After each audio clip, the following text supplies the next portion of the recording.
Hello, my name is Gracelyn. I'm a senior in high school and I play softball because it builds muscle memory after getting many reps on the field, just like you can read and build your muscle memory. So today I'll be reading The Koala Who Could.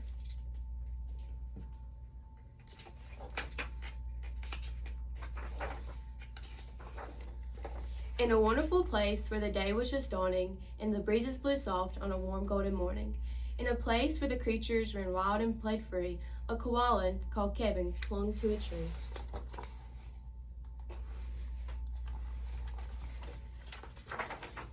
A nicer gray fellow you never would meet, as soft as a soft thing from ear tufts to feet. His favorite way to relax in the sun was to cling and to nap and to munch on a leaf bun.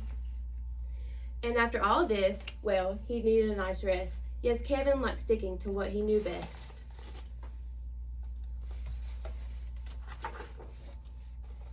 You see, high up was safe since he liked a slow pace, while the ground down below seemed a frightening place. Too fast and too loud and too big and too strange. Nope, Kevin preferred not to move or to change.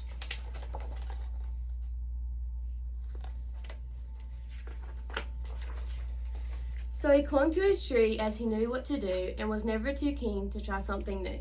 So when Wombat stood by and he shouted one day, "Hey Kevin, why don't you come down here and play?" I think," he replied, "I should stay on my plant. I'm busy right now. No, I'm sorry, I can't."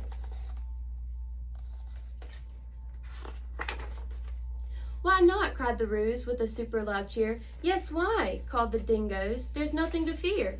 But Kevin, who'd never been one to act fast, said, I've clinging to do but it's nice that you asked."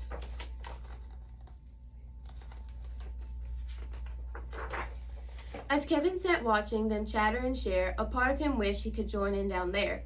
But he knew he'd miss home. It was dark and so late. The whole thing was risky. Adventure could wait. Whatever the invite, he'd always say no. Oh dear, it seemed Kevin.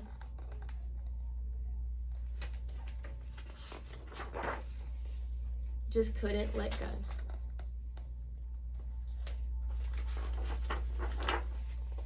So his life was the same no matter the day. The weeks came and went and the months rolled away. And Kevin stayed still while the world moved around until he awoke to a whirring sound.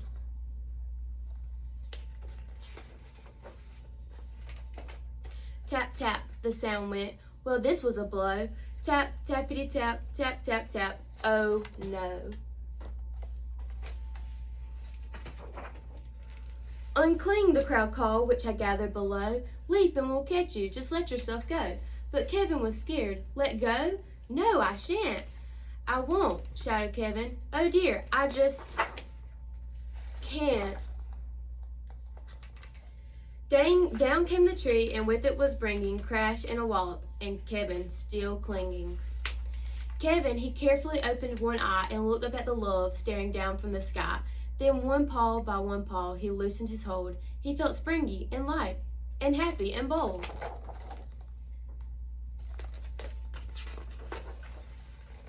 The worst he could think of had now come to pass, and he was just fine, while he felt quite first class.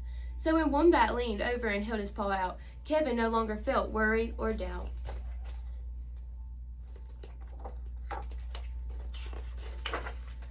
When Dingo asked, "Now will you come out to play?" the crowd all joined in and with a "What do you say?" And even though this wasn't part of his plan, Kevin replied, "Yes, I think that I can." And Kevin from then on was always can do.